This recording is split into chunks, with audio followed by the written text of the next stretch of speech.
Ordinary business of life है, माने इस तरह से अलग अलग श्रेणियां विभाजित हो जाती हैं।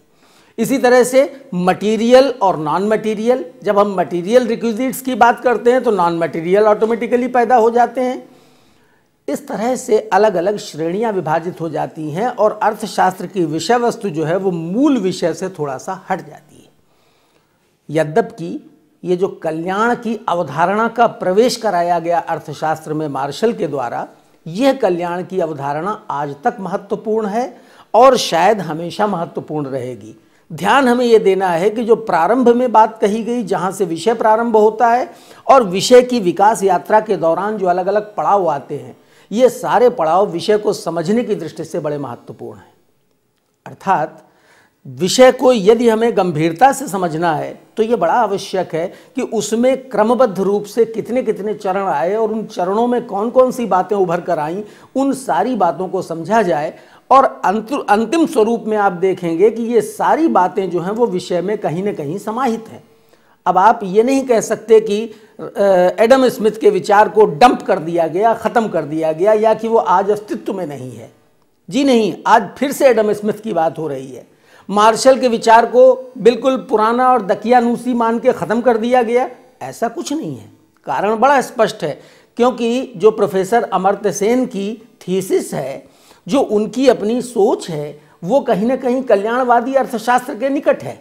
और कल्याणवादी अर्थशास्त्र आज के समय में बहुत महत्वपूर्ण हो चुका है और ये माना गया कि अर्थशास्त्र विषय को कल्याण से दूर करके नहीं देखा जा सकता। लेकिन कुल मिलाकर जब विचारों का विकास होता है तो विचारों के विकास की प्रक्रिया में एक विचार आता है, वो चरम पर पहुंचता है, धीरे धीरे उसकी आलोचना समालोचना होती जाती है, ज्ञान की नई शाखाएं प्रशाखाएं निकलती चली जाती हैं और उसके बाद एक नया विचार आता है और वह विचार कहीं ना कहीं पुराने विचार का कुछ अंशों में खंडन करता हुआ दिखाई देता है। लेकिन इसके बावजूद जो मूल धारा है वो प्रत्येक स्तर पर जुड़ी रहती है। थोड़ा सा और आगे बढ़ते हैं, जबकि मार्शल के इस विचार से इनके साथ के वर्ग के सेलिगमैन हैं, पीगू हैं, कई प्रसिद्ध अर्थशास्त्री हैं जिन्होंने कि इसी विचार का समर्थन किया कि अर्थशास्त्र मूलतः कल्याणवादी विषय है, कल्याणकारक विषय है। थोड़ा सा आगे बढ़ते हैं, रॉबिन्स नाम के एक अर्थशास्त्री हमारे सामने आते हैं, प्रोफेसर लियोनेल रॉबिन्स। रॉबिन्स ने अर्थशास्त्र को इन दोनों विचारों से अलग कर दिया। अर्थात धन का विषय है अर्थशास्त्र अथवा कल्याण का विषय है अर्थशास्त्र नहीं। रॉबिन्स ने कहा कि इन दोनों चीज़ों के बजाय अर्थशास्त्र वास्तव में सीमितता का विषय है, सीमितता के अध्ययन का विषय है, स्केर्सिटी के अध्ययन का विषय है। उनका मानना है कि क्योंकि स्केर्सिटी है, अब अगर स्केर्सिटी है तो चुनाव करना होगा और चुनाव करना होगा तो चुनाव करने में संसाधनों के सर्वोत्तम प्रयोग का प्रश्न उठेगा। क्या, कैसे, किसके लिए, इन प्रश्नों का उत्तर खोजना होगा। और अगर इस दृष्टि से हम देखें तो अर्थशास्त्र में क्या होना चाहिए ये महत्वपूर्ण नहीं है, वास्तव में क्या है ये महत्वपूर्ण है।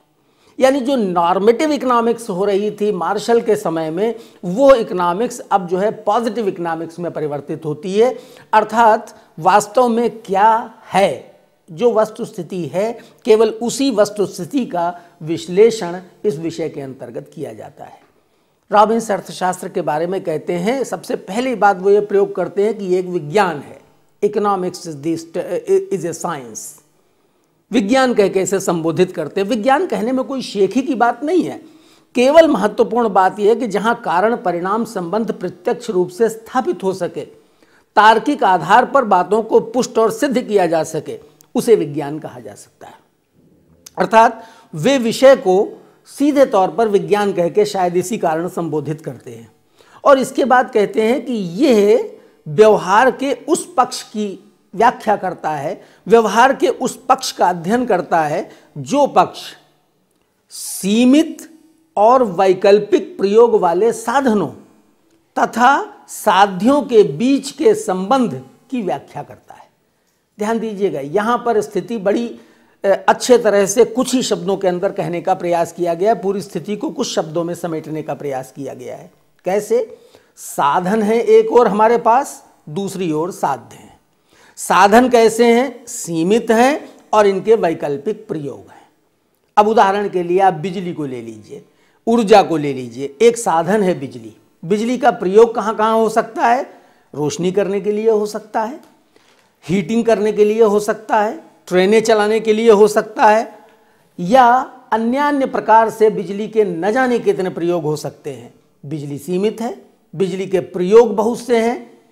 अब प्रश्न ये उठता है कि जो साधन हमारे सीमित हैं, ऐसे ही बिजली की तरह से जितने भी हमारे साधन हैं, चाहे वो ऊर्जा है, चाहे वो हमारे पास श्रम साधन है, या इसी तरह से कहें हमारे पास भूमि का साधन है, या हमारे पास पूंजी का साधन है, जितने भी साधन हैं ये वस्तुतः सीमित हैं। और सीमित ही नहीं, समस्या यही नहीं बढ़ती, समस्या तब बढ़ती है जब इनके वैकल्पिक प्रयोग सामने आते हैं, ऑल्टरनेटिव यूजेस सामने आते हैं। तो वैकल्पिक प्रयोग वाले सीमित साधन और उनसे कुछ साध्यों की जो प्राप्ति करनी है वो साध्य बहुत से हैं। तो यहाँ पर चुनाव करना पड़ता है, और चुनाव करने की प्रक्रिया के अंतर्गत अर्थशास्त्र का जन्म होता है। यानी अगर हम रॉबिन्स के इस विचार को माने तो ये धन वाली बात को थोड़ी देर के लिए बिल्कुल किनारे कर देते हैं, कल्याणवादी विचारधारा को भी हटा देते हैं। उनका कहना है कल्याण और कल्याण जैसी इन चीज़ों को लेने की कोई आवश्यकता नहीं है, बजाय इसके सीधी सी बात कही जानी चाहिए कि यह वो विषय है जो कि चॉइस मेकिंग के दौरान पैदा होता है। अब ध्यान दीजिए चॉइस मेकिंग कहाँ कहाँ पर आती है। आप शुरू से चलिए, आपने क्लास 12 पास किया, ग्रेजुएशन लेवल पर एडमिशन लेना है तो कहाँ एडमिशन लेना है? चॉइस मेकिंग हो रही है। फिर कौन से विषय में एडमिशन लेना है, वहाँ चॉइस मेकिंग हो रही है। फिर उसके बाद आप जब पास आउट कर जाते हैं और नौकरी के लिए तैयार होते हैं तो सवाल उठता है which company to join, which sector to join, किस सेक्टर में मैंने काम करना है, कहाँ पर नौकरी करना है। जब पैसा मिलना शुरू हो गया तो प्रश्न ये उठेगा इस पैसे का उपयोग किस प्रकार करना है, या और ज़्यादा आगे बढ़ते हैं तो विनियोग किस प्रकार करना है। बहुत से साधन हैं हमारे पास, इक्विटी में हम निवेश करें कि डेट में हम निवेश करें, या कि हम गोल्ड में निवेश करें, किन संसाधनों में हमें अपने पैसे को निवेश करना है, वहाँ पर भी चॉइस मेकिंग है। और जब आप रिटायर हो जाते हैं तो रिटायरमेंट के बाद भी आपको सोचना है कि किस रूप में मुझे नियमित आय मिलती रहे, जिससे कि कम से कम आखिरी जीवन का हिस्सा जो है मेरा वो आराम से गुजर सके। यानी ध्यान दीजिए कि जीवन का कोई ऐसा पक्ष नहीं है किसी भी व्यक्ति का जो कि इस प्रक्रिया से कहीं पर बचता हो। ऐसे ही परिवार का जीवन, ऐसे ही समाज का जीवन और ऐसे ही किसी राष्ट्र का जीवन, पूरी इस प्रक्रिया के दौरान यह चयन की प्रक्रिया पूरे दौरान चलती रहती है। यानी चयन से कहीं पर मुक्ति नहीं मिल सकती है, आपको चॉइस मेकिंग करनी पड़ेगी। और जब आप चॉइस मेकिंग करते हैं उसी दौरान अर्थशास्त्र का जन्म होता है।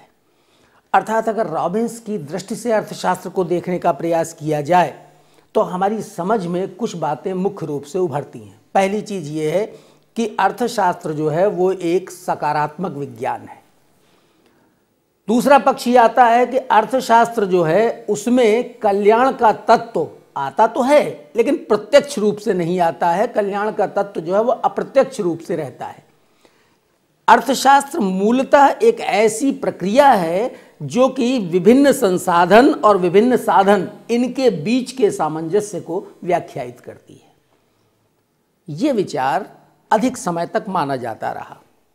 थोड़ा हम और आगे बढ़ते हैं। जब हम थोड़ा और आगे बढ़ते हैं तो आगे चलकर एक अर्थशास्त्री हमारे सामने आते हैं जिन्हें नोबेल पुरस्कार अर्थशास्त्र में मिला, पॉल ए सैमुअल्सन। प्रोफेसर पॉल ए सैमुअल्सन के विचार को अर्थशास्त्र की विकास यात्रा का चौथा महत्वपूर्ण पड़ाव माना जाता है। और इस चौथे महत्वपूर्ण पड़ाव में प्रोफेसर पॉल सैमुअल्सन अर्थशास्त्र के विषय को, जैसा रॉबिन्स ने बताया है, करीब करीब उसी रूप में स्वीकार करते हैं, लेकिन उसमें 2-3 तत्वों का और समावेश कर देते हैं। यानी सैमुअल्सन भी इस बात को स्वीकार करते हैं कि अर्थशास्त्र प्रत्यक्षतः न तो धन का विज्ञान है और प्रत्यक्षतः न तो कल्याण का विज्ञान है। ये केवल चुनाव करने की प्रक्रिया ही है, इसके अतिरिक्त और कुछ नहीं है। लेकिन वो उसके साथ साथ जोड़ते हैं 2-3 चीजें, जिनमें से पहला और बहुत महत्वपूर्ण पक्ष है वितरण का पक्ष, डिस्ट्रीब्यूशन का पक्ष, कि जो आपने उत्पादित किया है उसका डिस्ट्रीब्यूशन किस प्रकार किया जाएगा। और इसी के साथ साथ वे वर्तमान की और भविष्य की बात करते हैं, अर्थात अर्थशास्त्र को स्टैटिक के स्थान पर डायनेमिक या प्रैग्मेटिक विषय बनाकर प्रस्तुत करते हैं। वो कहते हैं now and in the future, यानी वर्तमान में और भविष्य में प्रयोग के लिए। और इसके अलावा एक और फ्रेज सैमुअलसन अपने प्रयोग में यूज करते हैं, वो कहते हैं विद और without the use of money. उनका ये भी कहना है कि जो हम ये सारी उत्पादन की क्रियाएं कर रहे हैं, इनमें मुद्रा का प्रयोग न भी हो तो भी ये आर्थिक क्रियाएं कहलाएंगी और अर्थशास्त्र की विषय वस्तु बनेंगी। यानी सैमुअलसन के विचार में मूलतः चुनाव की प्रक्रिया ही आती है, लेकिन चुनाव की प्रक्रिया के अतिरिक्त 3 महत्वपूर्ण पक्ष और जुड़ते हैं आकर। एक समय तत्व, और समय तत्व के जुड़ने से अर्थशास्त्र एक डायनेमिक विषय के रूप में हमारे सामने आता है। और दूसरा जो तत्व जुड़ता है इसमें आकर वो है संसाधनों के भविष्य में बढ़ सकने की संभावना का तत्व। और तीसरा तत्व इसमें जुड़ता है आकर, और वो है कि यदि मुद्रा का प्रयोग नहीं भी होता है, यानी बार्टर सिस्टम, वस्तु विनिमय प्रणाली, कहीं वस्तु विनिमय प्रणाली का भी समावेश इसके अंतर्गत किया गया है। अब यदि पूरे विषय की विकास यात्रा को देखा जाए तो प्रारंभिक चरण में अर्थशास्त्र जिस रूप में विकसित हुआ मिलता है हमें, वो है कि यह धन का विज्ञान है, एडम स्मिथ के द्वारा कहा गया। फिर अर्थशास्त्र कल्याण का विषय है, मार्शल के द्वारा कहा गया। फिर इसी प्रकार तीसरा वर्ग आया जो सीमितता की बात करता है, और इसके बाद चौथा वर्ग आया जिसको कहते हैं ग्रोथ ओरिएंटेड या विकास केंद्रित अर्थशास्त्र का विचार।